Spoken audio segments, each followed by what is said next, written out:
on the Okay, all differential. right. They were waiting for you. Speak up. I'm on it. Okay. Call in. Thank you. Eva, I'm sorry I'm late. that's Oh, all there's right. Carolyn. Eva, we have two tranches. We got universities that have already gone through the process and approved the full recommendation by the Board of Trustees for the differential to our committee for review. And then because of the timing challenges, there are several universities who their committees have recommended the full differential, but it has not been approved by the Board of Trustees. However, it will be approved by their board, or at least considered by their board, prior to our board meeting next week. So it's my hope that we take them in two tranches.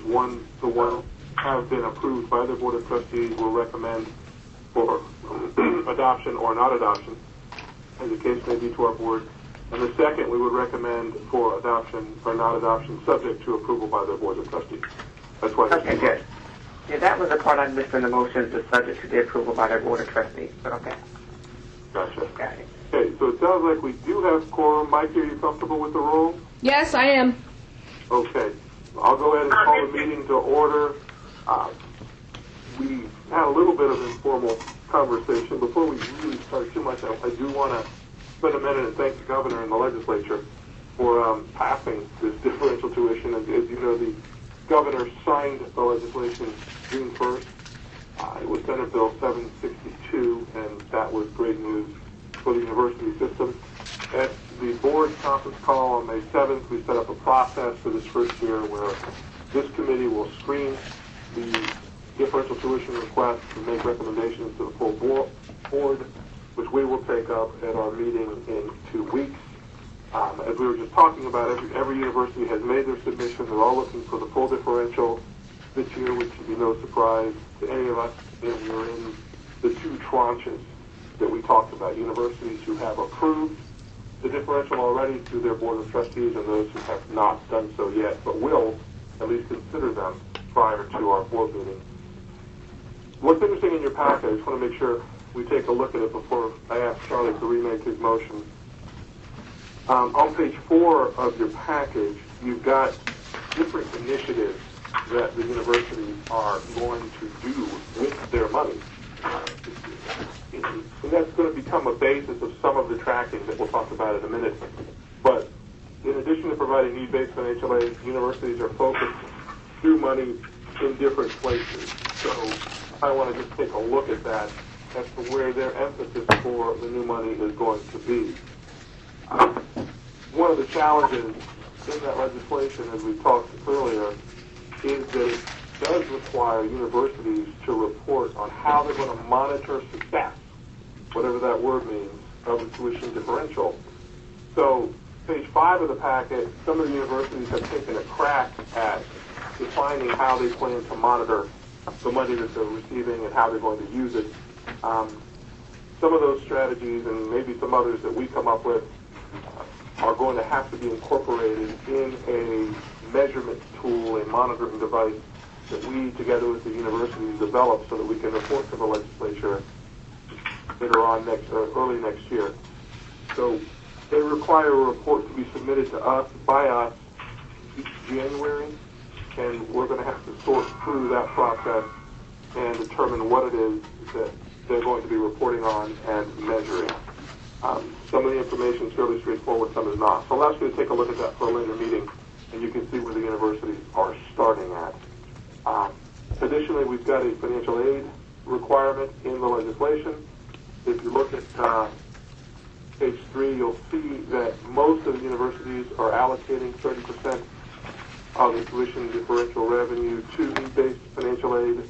However, 3 universities, FIU, University of Florida, and University of West Florida, are utilizing other revenues to get to that same number. It's not going to be revenues from the tuition differential.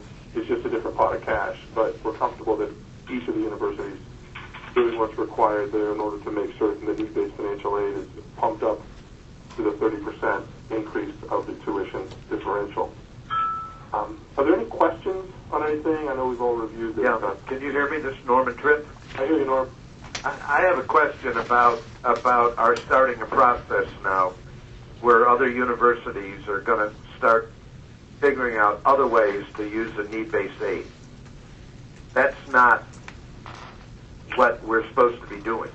Well, And I don't understand why they have to do that. the conversation has been held repeatedly as to where the source of the need-based aid came from, and the determination has been made that the university should have the flexibility to find resources wherever they find them for need-based aid, so long as they are increased sufficiently to cover the 30% number. I don't know that I'm so concerned about mandating which pot of money the universities push the need-based aid from. I just want to make sure that the additional need-based aid is in place.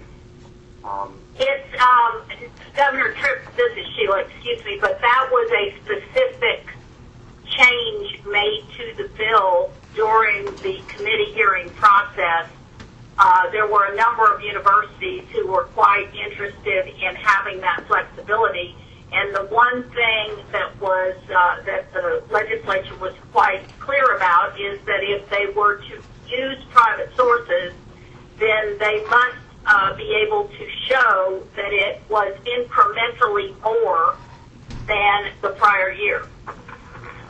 Okay, so it isn't. So we're okay with that. I mean, it's going to be harder to follow, but Right, but that's part of the reporting system. That's one of the things we'll have to consider, how to have that report made so that we can show that they are complying with that It will have aspect. to be a verifiable number, Norm, but Yeah. staff is we're just going to have to work through the metrics and make certain that we see the incremental gain, as Sheila has pointed out, in the need-based financial aid to the appropriate levels as the differential increase. I think the way I sort of foresee it is that we'll give a report of how much need-based aid we had in the preceding year, and then this year it needs to be, the equivalent of 30% of the differential tuition higher. The first few years, and it's not allowed to supplant. In other words, you can't use it to supplant something going on. But it's going to be an interesting accounting thing after we have multiple years of this. But that's what auditors are for. Well, and it will. I John, what do I you mean? just want to make sure that we don't get down the road a year or two, okay, and then find out that what we've really done is we've allowed the system to kind of get away from that need base. I mean, that's No, that's so very important in what we're doing here, and I just want to make sure that we're aware of what we're allowing them to do or what's going on, so that it's pretty clear in the reporting.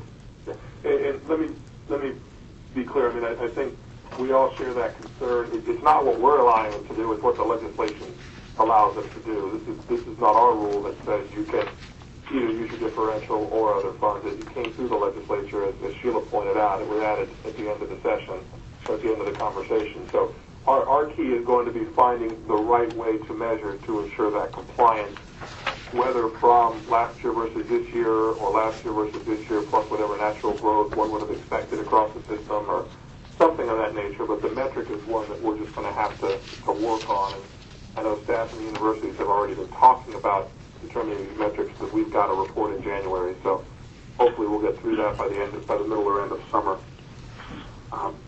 Governor Perez, this is Bernie Matchin. Could I speak to that, please? Yes, Mr. President, please. I'm the one who asked for this flexibility in the bill, and I want to make it clear we're not trying to back away from anything. If anything, we're raising more money and have been for need-based aid than this law will require. So the reason we're doing it is it's a lot easier to ask donors for money for scholarships than it is to ask them for money for operating expenses for the university. One is very attractive, the other is not very attractive at all. And by having this opportunity in the bill, those universities who can do it and want to do it should be able to raise significant funds for need-based aid, all to the good of the people of the state of Florida. So this is not a subterfuge or an end run. This is actually an add-on to what's trying to be done here. I think the sense is that it's easier to raise need-based aid than it is to hire a faculty member or give a give a pay raise, and so it just gives some flexibility. But the legislature was very aware of what the objectives that Bernie just outlined, what we were asking. Yeah, this is Norman Tripp. I'm not, Bernie, I understand because you give your own money, etc. And I'm not accusing anybody of that. I just want to make sure that we're fairly clear, so that at the end of the day, the people that need this kind of scholarship money, that we all of us as a collective group have made sure that it's there for them. Yeah, and I think everybody's on that page, Norm, but thank you for raising that. And again, that's one of the metrics that we're going to be chasing down over the summer. Are there any other questions, or should I call on Charlie Edwards to once again remake his motion?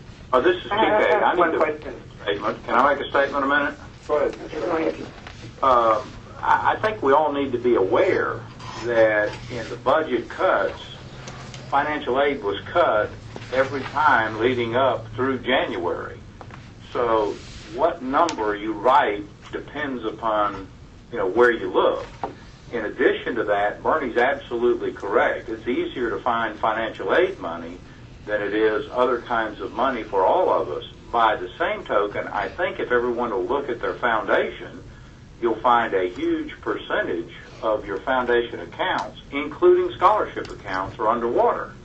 And if you can simply get back to where you were, that's a huge win. So I hope the Board of Governors will not build a box that doesn't recognize the economics of how we got into this mess to start with. Well, I think the plan, Mr. President, is going to be to try to comply with what the legislature has asked us for, which would be 30% of that increase in differential as incremental growth in the award of need-based financial aid. However we achieve that metric and whatever starting point, I think that's what we're going to spend some time talking about. But it would be somewhat disingenuous, I think, for us to take money from students as additional tuition with the promise of 30% of that number going to need-based financial aid and arguing the fact that less need-based financial aid as a result of the economy. I think that will be a tough sale for us. Well, I understand that. 30% is of what? And that's the issue, I think, that we all have to deal with, because we actually did this 2 years ago, I guess, when we did the shift on a percentage to get the original differential. Well, my understanding, Mr. President, is 30% of the incremental increase in revenue from the differential. That's fine. I understand that. Just let me define it. Mr. Chairman, this is Norman Tripp, if I may. The concern I've got in this conversation is sort of raising it, is that it's not about the Board of Governors. It's about the people in this state, okay, that are going to miss a college education if we don't make sure that we provide the need for people out there that don't have it. And so what we need to do is all of us, work together to make sure we can look each of those students in the eye and say, we made it work. And I think that's what I'm talking about. And TK may be right that the legislature has cut the money out, but at the end of the day, if we don't as a group figure out how to not lay those people away, in 10 years, we'll have a whole group of people in Florida that have no education that could have had an education. Well, what I'm taking from President Weatherall's comments is the question becomes, what is the starting point on the measurement device? And I think that's not an unreasonable question. No. Ava? Yeah, I guess a couple of things. I think that part of the issue is that when we began this conversation a couple of years ago, there was a question about whether or not we were actually meeting our goals. So that's, I think, so important that we do have it in legislation the way it's stated this time, so we can come up with a metric. And as I understand, I want to make sure I understand the process, Mr. Chairman. Is it that we're going to approve that has already been provided at local boards, as well as the ones that have currently been and those that will be approved prior to our meeting, and then through the summer we're going to work through the process or the metric that we're going to use with the university, so then by January we'll know what the measuring tool will be, and we can make sure that it's going to, I guess, make sure that they are, or that we are ensuring that we've met the legislature's goal. I mean, I think that, as I hear you say this, is that we're going to work with the university between now and, I guess, the fall, between now and January, to make sure that everybody is given an opportunity to weigh in on what is the starting point, and have we, or are we actually, and are we meeting the goals as set by the legislature? Yeah, that's correct, David. What we're going to do today is recommend approval through two different motions to the board of the increases so they can communicate them to students and the like. Then throughout the summer, we'll be working with the universities to help determine these metrics, these starting points, and whatever other measurement tools we choose to overlay so that we can in January make a meaningful report to the legislature. That's correct. I think Norman Tripp, can I ask a question? Hang on, Didn't the legislation say that 30% of what is raised by this new money has to go to need-based aid? 30% of the tuition differential revenue to need-based aid. Right. So, for example, if that's 100,000, then 30,000 has to go. Why is that so hard to measure? It's not, but I think the TK's point is if the legislature cut need-based financial aid last year so that you're starting at X minus 10, does this number need to be X plus 20, or does it need to be X plus 30? And what is the starting measuring point of the tool? Mr. Chairman, I'm sorry. Yeah, let me just try to clarify. I think for those schools that are going to set aside 30% of the tuition that they raise, it's pretty simple. You're right, Governor Tripp. You just 30% of X is whatever it is.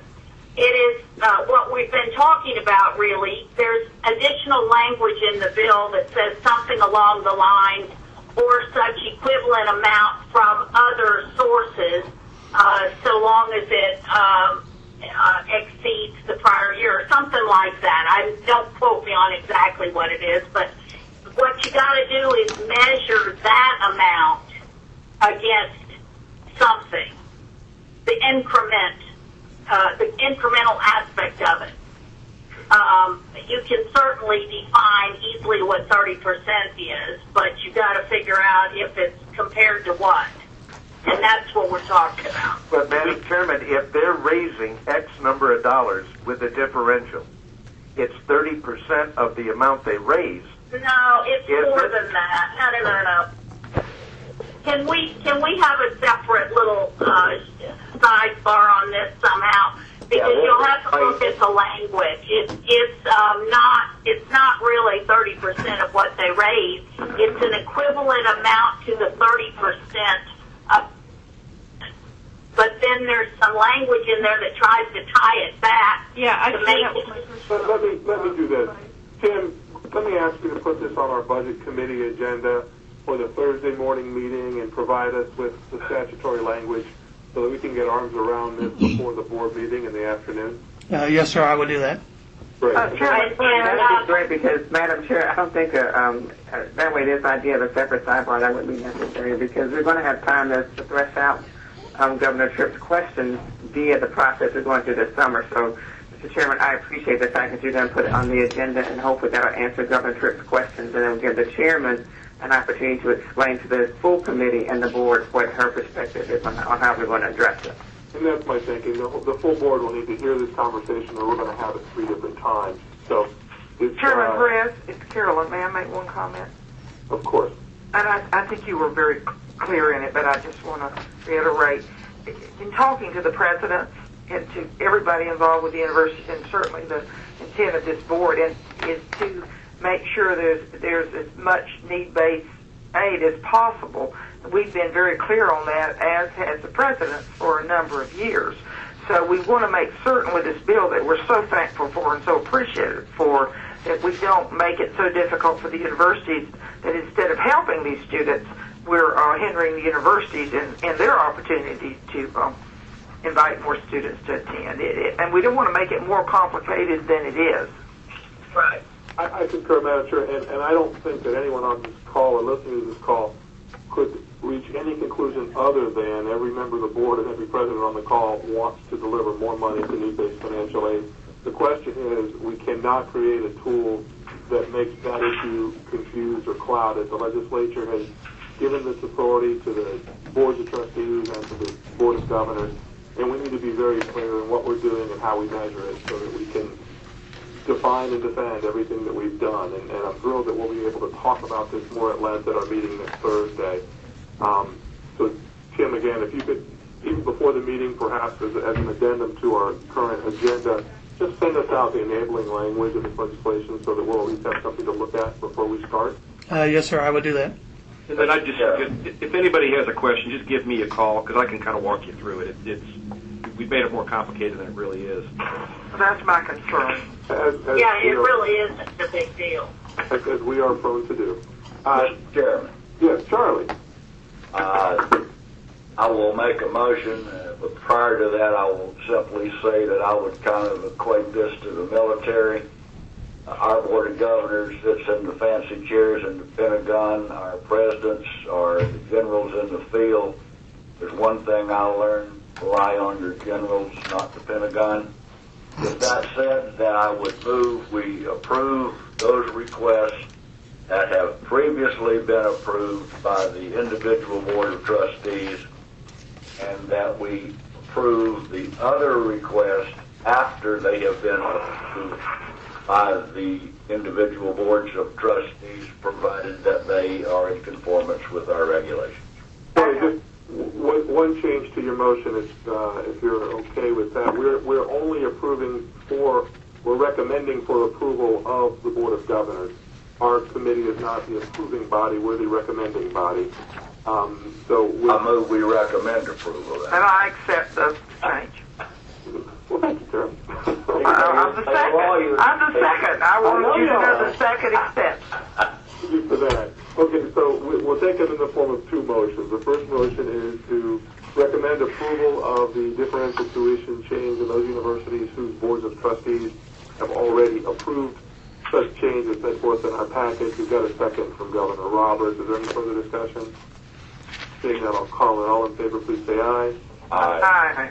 Opposed. That carries. Second motion is to approve recommendation of the differential tuition increase that's contained in our package for those universities whose boards of trustees have not yet approved the recommendation, subject to the approval of those university boards of trustees prior to our board meeting on June 18th.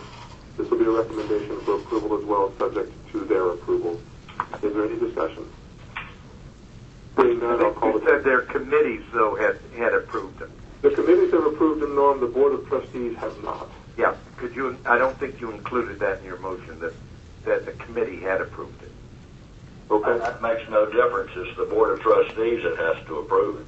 Well, I think Norm's issue is there has at least been a review at the university level by some of the trustees. Yeah, that's just the point. That's the point I was making.